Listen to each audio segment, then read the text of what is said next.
What's up, guys? Welcome back to another YouTube video. Thank you guys for clicking on this video. If you're new to my channel, I post a lot of game updates, usually centered around Warframe and some other games. Personally, I feel like there's a lot of great games that are just dropping, and it's going to be hard to kind of dedicate more time to just one game. But for the most part, I'm glad that these games are coming out. We'll be talking about first Descendants. So they recently had a cross-play beta that dropped from the 19th through the 25th. So it was a lengthy time to give players a nice taste of what first Descendants is bringing to the table.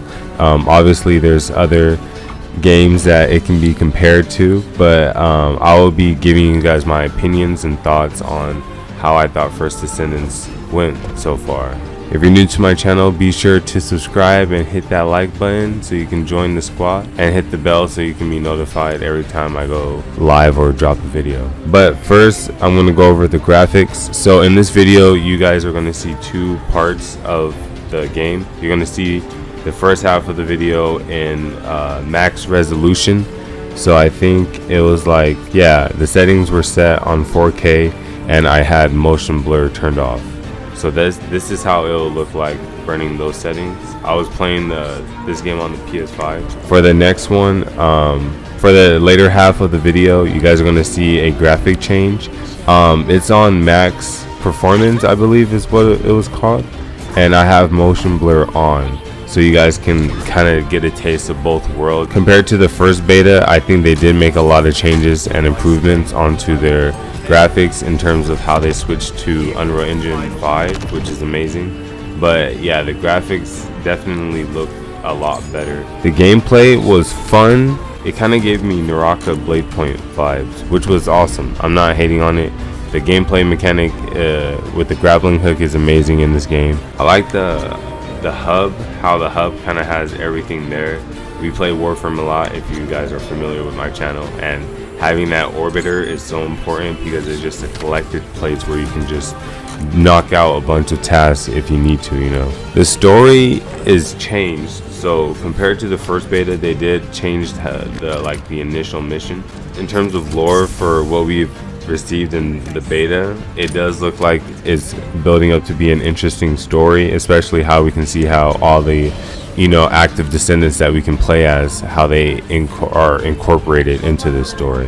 The multiplayer worked amazing. Sometimes you can be on the single player mission mode, grind, and you will still see other players kind of doing the same thing. There's times where you can have it publicly and you're just playing a mission and you accidentally see join because there's other people playing that same mission.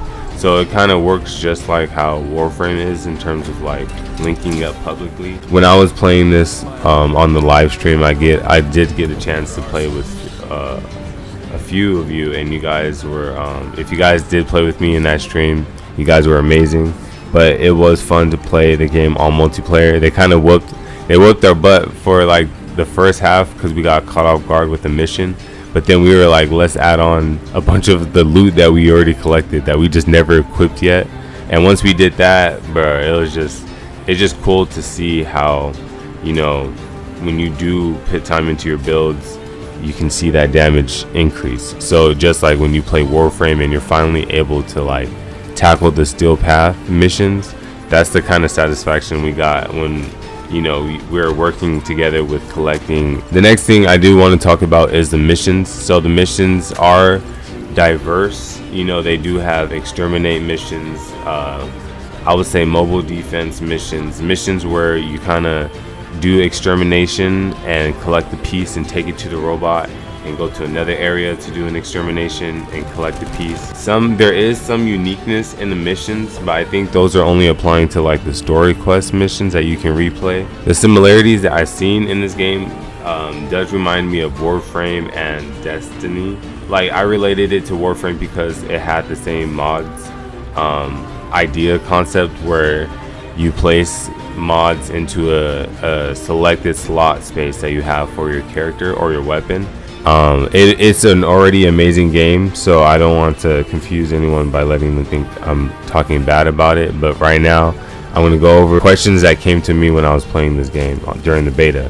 One is adding more characters. So I do feel like they are going to add more characters down the line. I'm not sure if they're going to have more characters on official release. I do feel like they are going to do future Descendants down the line. I feel like they need to make this game free to download, free to grind. I don't know if I would, but at the same time, when I played Destiny 2, a big reason why I haven't continued with Destiny 2 is because they're making me pay for the story. Like I do understand DLC, how you do pay for that extra story, but I felt like I was paying for the first half of the story, because I think I only got up to level 20, and then after that they require you to pay for content. Now the next thing is more mission diversity. So I did go over a few missions that I did pick up on the beta. Skins is another thing I know that will be in this game. I also want them to add more hub fast travel points. If I wanted to go to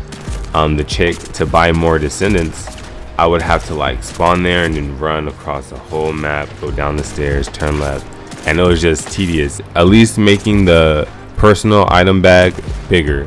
Like I just found myself always running into selecting a bunch of low resources or just equipment I don't need no more, and then selling them, like turning them into resources, so I'm able to collect the new weapons that I got.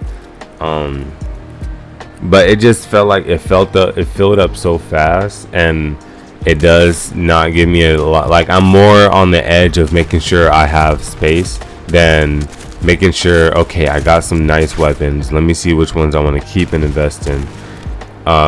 Because they give you, bro, they drop weapons, you know, and sometimes they drop good weapons and you just like don't know if you should keep them or not, so you just be collecting everything, to be honest. But at the same time, it's like you shouldn't be struggling with your personal bag, you know, 20 minutes into the game. I don't know, I just felt like the personal bag was kind of short, as well as like the storage slot. I didn't get to max it out, but I hope the storage slot is also bigger. It's almost like playing Pokemon and the game doesn't tell you that, oh yeah, there's only going to be 8 boxes in your PC. 8 boxes, bro. How are you going to catch them all with 8 boxes? I just hope that they increase it. I don't know if they had this in the settings, but I hope they increase the cursor speed, because bro, I know there was probably a setting where it was like hold down to make cursor faster, but I just hope, like, I just wish it was faster for me. But if they did have a increased cursor speed in the settings, let me know in the comments below. I would definitely make sure I turn that up. The next thing I want to talk about is the chat. The chat was awesome. I do hope they add more emotes. Some emotes were just like how Fortnite has the team emotes where you can link up with another player and you guys can both do it. They did have some of those, which are awesome to see. I was going to show one at the end of this video, but I think my video cut off. We might get this game in 2024, I'm guessing, because the end of this year is already packed with a lot of competition, so I wouldn't really see them dropping. So I would definitely put my bets on next year release date, hopefully. For the overall opinion, I think this game is awesome, plus a little bit of grindy, which is amazing. And if you guys play Destiny or Warframe, you guys know what's up. Grinding is nothing. That's what we live for. But for the most part, yeah, this game was awesome. The beta, I did have a lot of fun, and it did look good for just being a beta. So I can't wait to see how well this game takes off. So let me know if you guys played this beta as well, and your guys' opinions on it. I'll be down to read your guys' point of views and what you guys like, your experience that you had when you guys played this game. I'm sorry if I couldn't play with you guys during the beta access. Next time a game has this and you're also joining the beta, let me know. I do have the Discord in the chat. If the link is not working, please let me know in the comments as well so I can update it. But yeah, that was it for this video. If you guys are new, be sure to subscribe. The next video might go over the games to keep an eye out for the month of October. There's a lot of updates coming out. Yeah, like always, you guys be safe, keep up the grind, and I'll see you guys next time. Peace.